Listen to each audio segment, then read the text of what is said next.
Olá, queridos, sejam bem-vindos. Gente, então vamos para já, sem enrolação, vamos para a segunda parte da nossa aula sobre industrialização. Então, hoje, industrialização brasileira, parte 2.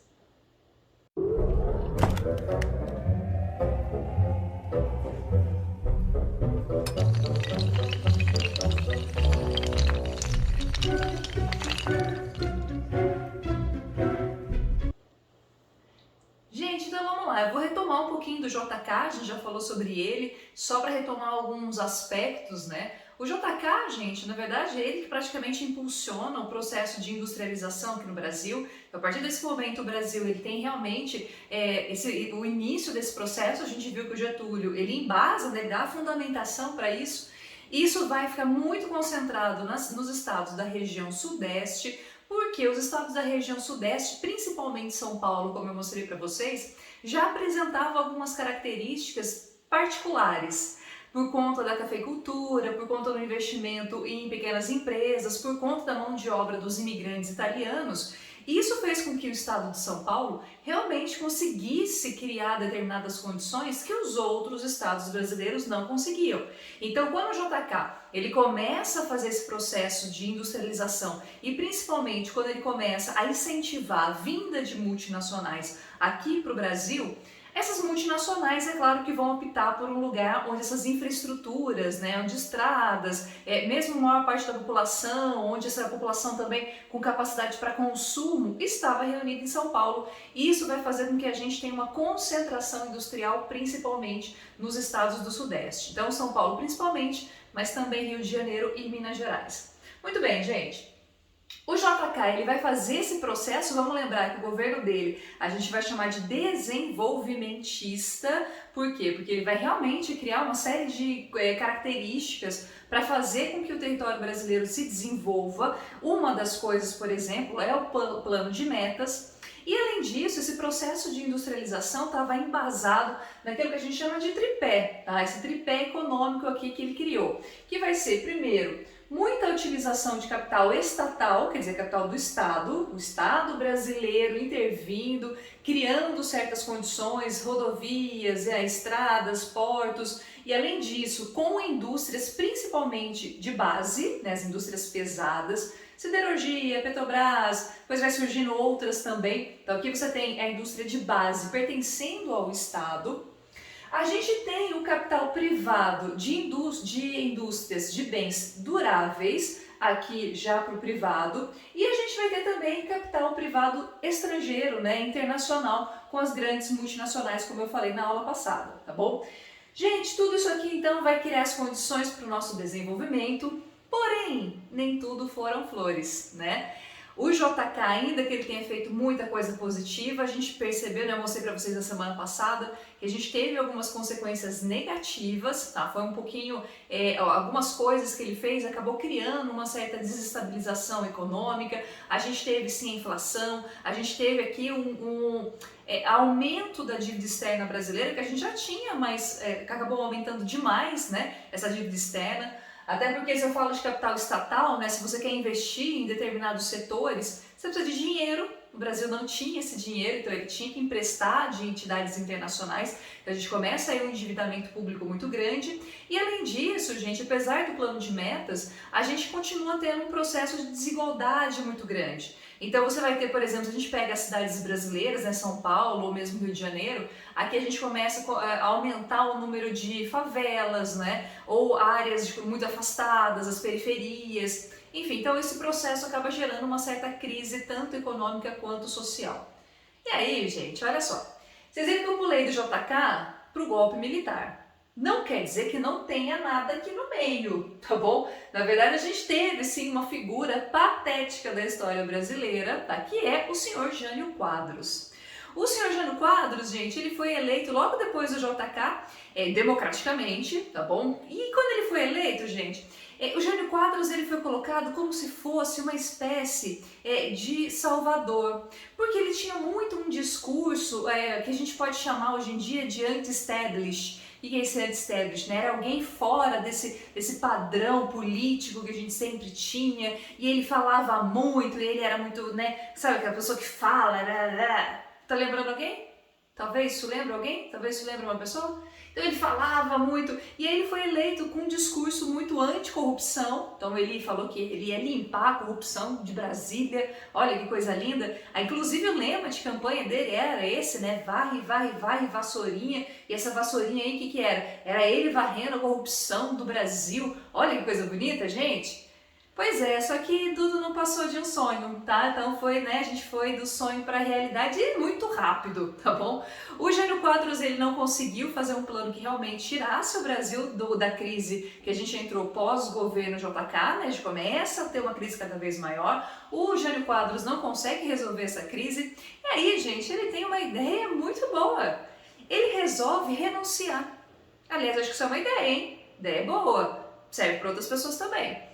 Ele faz uma carta na qual ele renuncia, ele fala que o Brasil está nas mãos de forças ocultas. E aí ele faz uma carta de renúncio, mas que na verdade ele achava que o povão ia dizer: não, Jânio, não vai não, cara, a gente te ama, fica aí, a gente não quer que você saia. E aí, gente, não foi exatamente isso que aconteceu não, tá bom? Na verdade a população, ó, nem ligou, deu graças a Deus, porque o Jânio era claramente uma pessoa um pouco desequilibrada, tá? Fica a dica aí, hein? Muito bem, quem foi ele? Quem ficou no lugar era o vice, e o vice, gente, era o João Goulart, que vai passar para a história como ser conhecido como Jango, ó. Até coloquei o nominho aqui dele aqui. O Jango, gente, ele tinha uma postura, aliás, ele era um homem muito calmo, muito tranquilo. Só que depois, durante o governo dele, ele falou algumas coisas que naquele período específico da história, não só do Brasil, mas do mundo, eram palavrinhas um pouquinho preocupantes. Por exemplo, o Jango, ele queria fazer uma série de reformas de base. E dentro dessas reformas de base, ele dizia, por exemplo, que a gente tinha que fazer uma espécie de, digamos assim, de redistribuição das terras brasileiras. Não seria bem uma redistribuição, seria uma espécie de reforma agrária. Gente, qual que é o problema de você falar em reformas de base e reforma agrária lá na década de 60, tá? Então isso aqui antes de 64, tá bom? Bom, nós estávamos num período de Guerra Fria. Isso significa que você tinha um confronto indireto entre Estados Unidos e União Soviética, então entre o sistema capitalista e o sistema socialista. Certas palavras, gente, eram muito associadas, principalmente essa de reforma agrária, eram palavras muito associadas ao comunismo, ao socialismo soviético. E ao mesmo tempo, e isso que eu vou dizer, tem documentos que comprovem, tá? A gente tinha muito fortemente em quase toda a América Latina a intromissão ou a intrusão mesmo, tá, de ações norte-americanas. Os Estados Unidos morrendo de medo que outros países aqui da América Latina se transformassem, como Cuba se transformou, né? Lembra que Cuba no final de 50 fez uma revolução socialista? Os Estados Unidos morria de medo que outros países da América Latina também sofressem ou quisessem fazer uma revolução socialista. Então, gente, a gente vai ver que os Estados Unidos, ele se interfere na história de vários países da América Latina, entre eles Chile, que depois virou também uma ditadura, Argentina, que também vai virar uma ditadura. Então, praticamente em todos os países da América do Sul, de alguma forma os Estados Unidos ele vai estar ali com uma mãozinha, sabe? Com um incentivo, com dinheiro, com ações da CIA.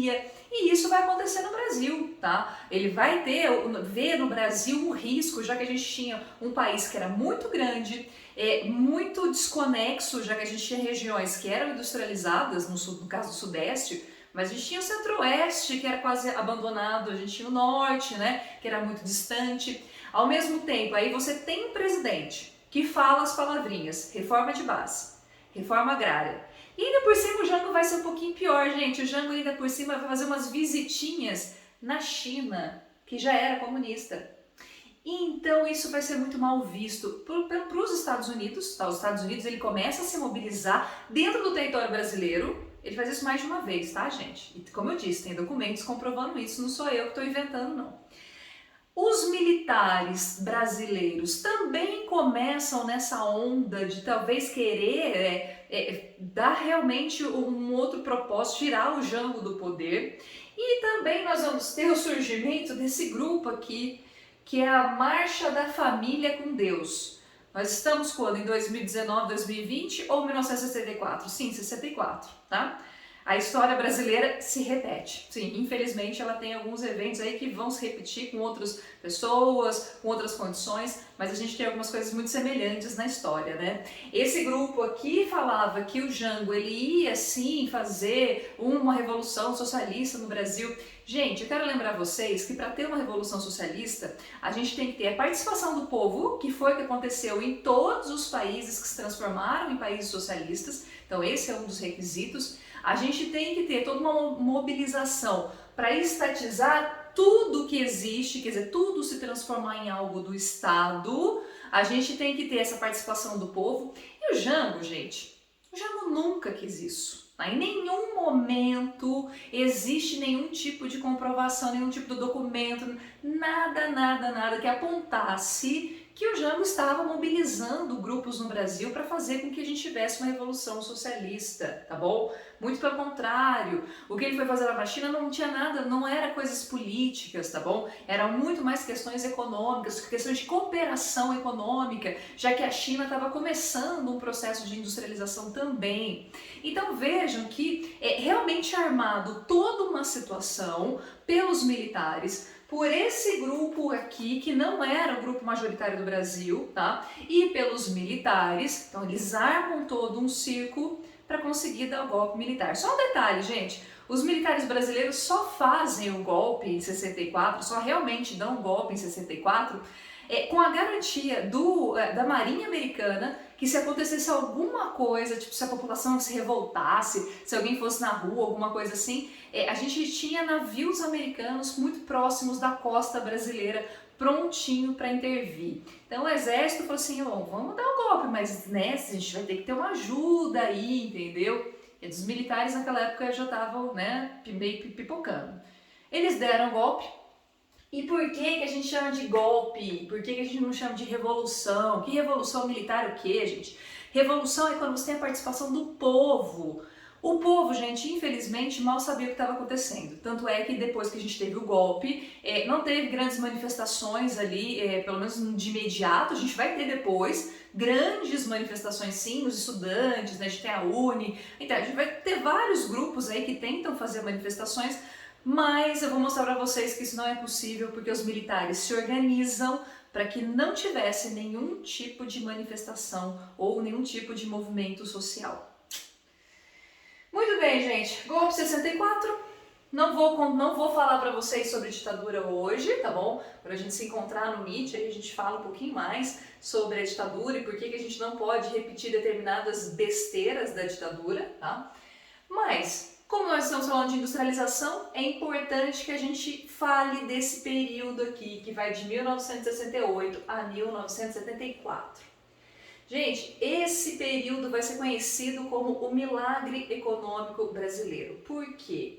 Bom, nós conseguimos fazer, digamos que um crescimento que até então a gente nunca tinha alcançado. A gente começa a ter um PIB gigantesco, o crescimento do PIB vai ser de quase 10% ao ano.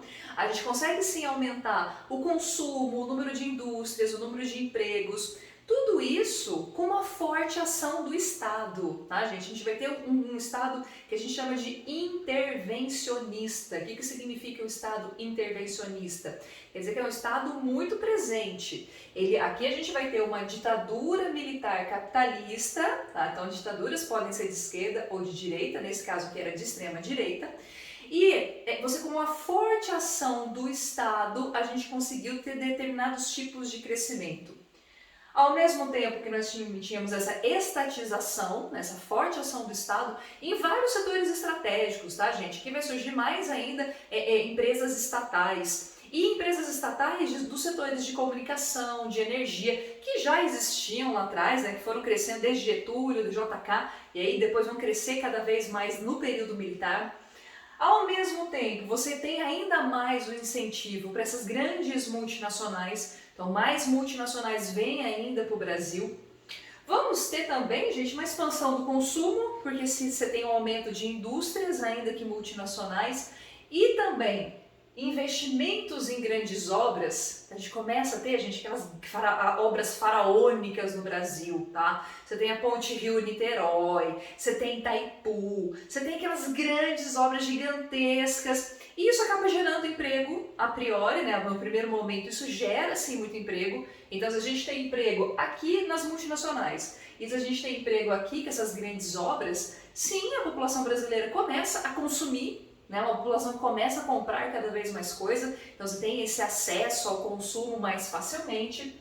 Só que, de novo, gente, se nós estamos fazendo grandes investimentos, grandes obras, grandes coisas, você precisa de dinheiro, coisa que o Brasil, de novo, não tinha. Então, o que o Brasil faz? Ele começa a emprestar dinheiro de outros órgãos internacionais, de outros bancos internacionais, e isso faz com que nossa dívida externa vai ainda mais para o alto. Tá? A gente a dívida externa gigantesca, praticamente impagável nesse período aqui. Era quase impossível o Brasil, apesar desse crescimento gigantesco do PIB, era quase impossível o Brasil quitar suas dívidas.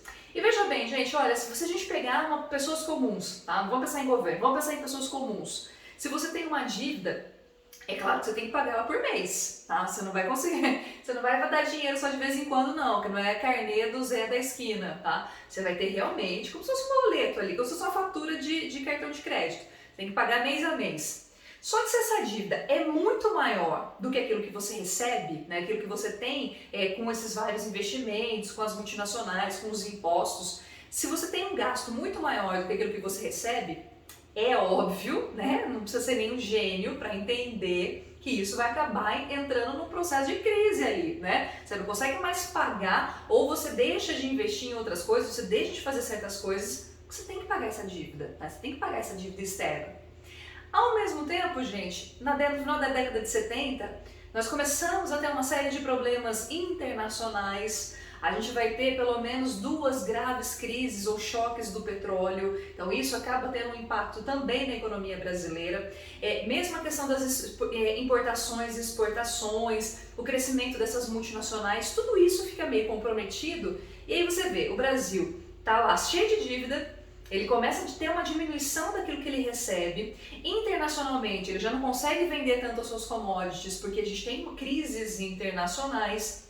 Automaticamente, gente, esse período gigantesco de crescimento incrível vai minguando, vai diminuindo, ficando cada vez mais magrinho, até que a gente entra na década de 80, que vai ser conhecida no Brasil apenas como a década perdida, tá? Por que a década perdida? Na verdade, até um pouquinho antes a gente já apresentava essas características aqui que eu vou mostrar. A gente apresentava, por exemplo, inflação. Gente, inflação, vocês sabem o que é, hoje em dia a gente convive com a inflação, só que o que a gente tinha nessa época, gente, não tem nada a ver com a inflação de hoje.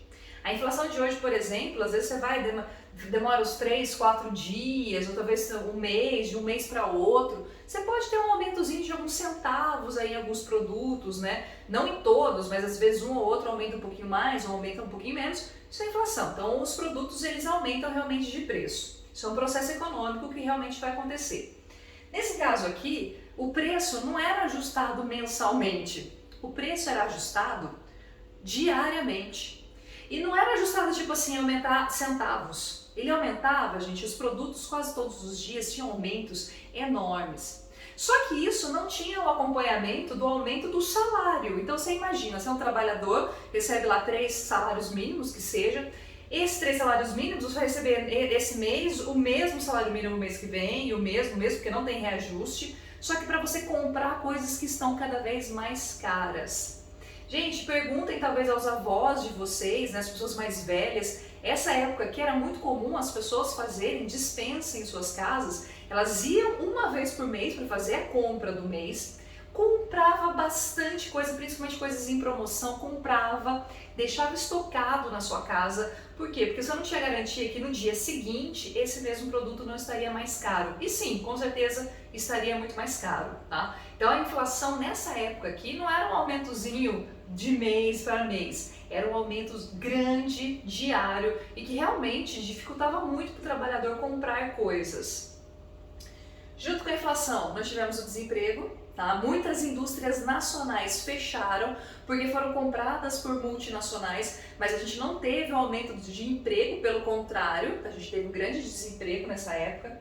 Arroxo salarial, gente, é porque você tem praticamente um congelamento dos salários. Os salários eles não aumentavam, independente da inflação, você tinha os salários estagnados ali, por um bom tempo ficou assim. Por que eu falo que é década perdida no Brasil? Porque, gente, se a gente compara com o restante do mundo, é uma grande pena. Porque se eu pego nos Estados Unidos, por exemplo, aqui, ó, década de 70 e também 80, foi um período que a gente teve investimento em grandes tecnologias. Aqui a gente começa a ter vários tipos de revoluções culturais. Se a gente pega no mundo da música, por exemplo, da televisão, né? A televisão se transforma em algo muito grande no mundo inteiro. Então você começa realmente a ter uma evolução que muito parecida para chegar no que a gente tem hoje. Enquanto isso no Brasil não. O Brasil ele para por causa da inflação, por causa da dívida pública, ele realmente tem uma estagnação terrível e enquanto o mundo inteiro estava tendo um crescimento na década de 80, o Brasil estava realmente estagnado, por isso essa expressão década perdida, que foi a década de 1980. Gente, 85 chegou no ápice dessa crise, tá? 85 ficou muito claro que o governo militar, lembrando que aí a gente vai ter vários, né, desses generais aqui ocupando a cadeira, tá bom? Então a gente vai ter vários deles, alguns um pouco mais amenos, outros mais cruéis, mas em 85 ficava muito claro que esses militares, ou que essa ditadura militar, não dava mais conta, tá? Não conseguia mais frear essa crise econômica gigantesca. Para piorar, a sociedade brasileira também não aguentava mais os militares, as pessoas queriam sim ter liberdade, as pessoas queriam sim ser livres, falar o que queriam, tá? Deixar de viver numa ditadura, e é óbvio, né? Ninguém vai querer viver numa ditadura. E aí se inicia, gente, um movimento aqui no Brasil conhecido como Diretas Já. Tá? É um grupo enorme de políticos que mobilizam também a sociedade brasileira para que a gente tivesse um movimento de eleições diretas, que não fosse mais eleições indiretas. Então você não vai ter mais o Congresso elegendo os generais. Agora a gente vai ter a sociedade brasileira votando ali para eleger os seus representantes para a presidência, tá? Câmara dos Deputados, senadores, mas principalmente a presidência. Nomes muito conhecidos como Lula e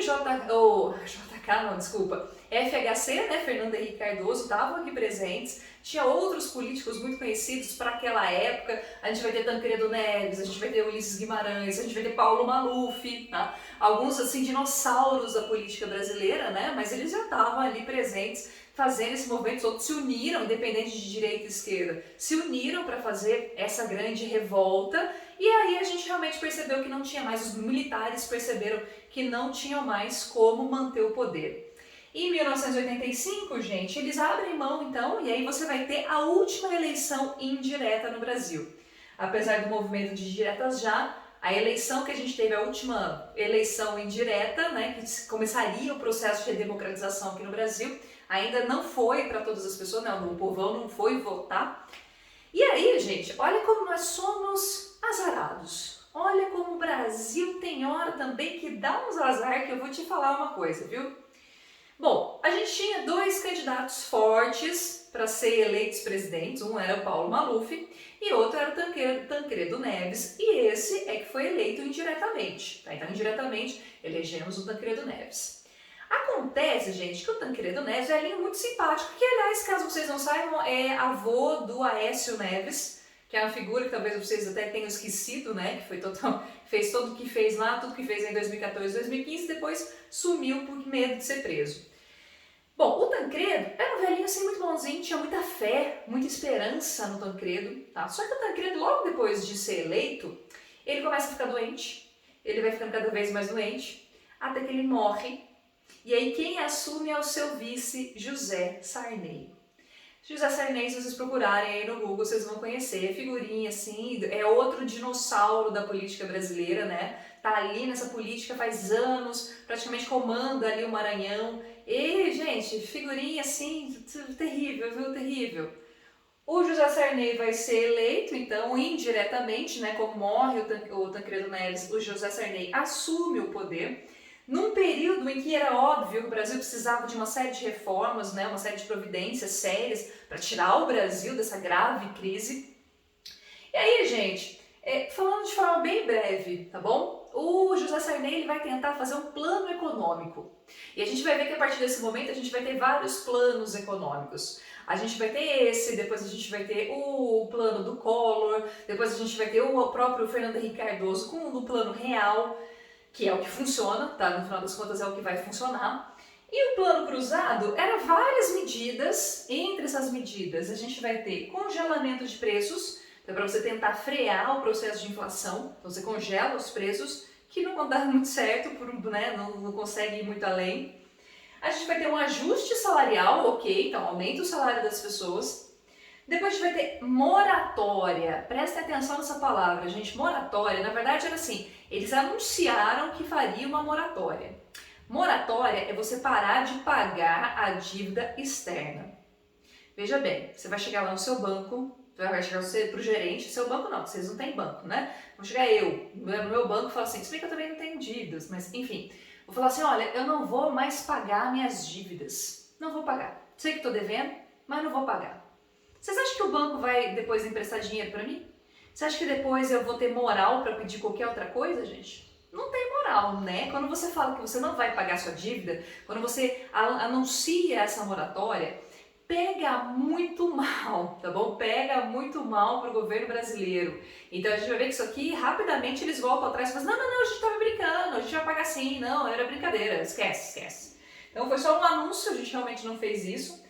Desabastecimento. O que era o desabastecimento? Gente, no final da década de 80, esse plano cruzado, além de não funcionar, além de voltar à inflação, desemprego, desigualdade, aquela coisa toda, para piorar, vários alimentos, vários gêneros alimentícios ficavam em falta. Porque os produtores literalmente preferiam jogar fora a ter prejuízo com o congelamento. Ou seja, para vender aquele preço, eles literalmente preferiam não vender. E aí você tinha falta de leite, você tinha falta de carne, você tinha falta de um monte de coisa. A população às vezes tinha que fazer uma fila enorme para conseguir comprar certas coisas, porque realmente faltava determinados tipos de gêneros alimentícios. Principalmente alimentícios, outras coisas também, mas o principal era os alimentos. E a inflação acaba voltando, e aí, gente, chegamos lá em 1989, uma situação terrível. A coisa boa do Sarney foi a Constituição de 1988. Tá? Essa Constituição é a Constituição que a gente tem até hoje, é considerada no mundo inteiro uma das melhores do mundo, sim, tá, gente? Vocês podem até ter algumas dúvidas, mas a gente tem uma Constituição muito completa que vai sendo aí recheada, né? Que a gente vai complementando aí com alguns projetos dos deputados, que é para isso que eles servem, tá? Mas enfim, chega lá em 89, o Brasil numa situação péssima, tá? Numa situação horrorosa, uma desigualdade, desemprego, pobreza. Tempos tristes, gente, tempos tristes e terríveis. Vocês sabem que é engraçado que a gente pega essa década perdida, né, década de 80, como você começa ali a década de 80, com essas graves crises sociais, com a inflação, arroxo salarial, e a gente ainda vai ter pessoas que dizem, ai, que saudade da ditadura. Puxa vida, como seria, era tão bom quando a gente estava na ditadura. Eu não sei, eu acho que realmente deve ser algum tipo de surto coletivo das pessoas que falam isso. Eu acho que falta memória, acho que realmente elas não entendem exatamente o que aconteceu, né? Que muitas vivenciaram, inclusive, esse período. Mas eu acho que, enfim, não sei o que acontece na cabecinha delas, não. Eu acho que é falta mesmo de uma boa aula de história e de geografia, talvez até de um coro, né? Não, mas a gente não pode incentivar violência, gente, sem violência. Bem, amores, nossas próximas aulas vão ser sobre esse processo de redemocratização, tá? Eu vou falar com vocês sobre a ditadura militar especificamente, porque a gente não pode ter saudade dela. A gente vai ver que a não saudade da ditadura não é só pelas questões econômicas, não, tá? Tem outras questões políticas aí muito piores. Mas eu também vou falar para vocês sobre o período mais recente da história brasileira. Eu vou falar do Collor, vou falar do Fernando Henrique, Lula e Dilma. E eu vou parar na Dilma, né? Porque também chega de sofrer, tá bom? Senão é muito sofrimento. E é isso, meus amores. Muito obrigada pela atenção de vocês, tá bom? Um beijo e até nosso próximo vídeo. Tchau, tchau.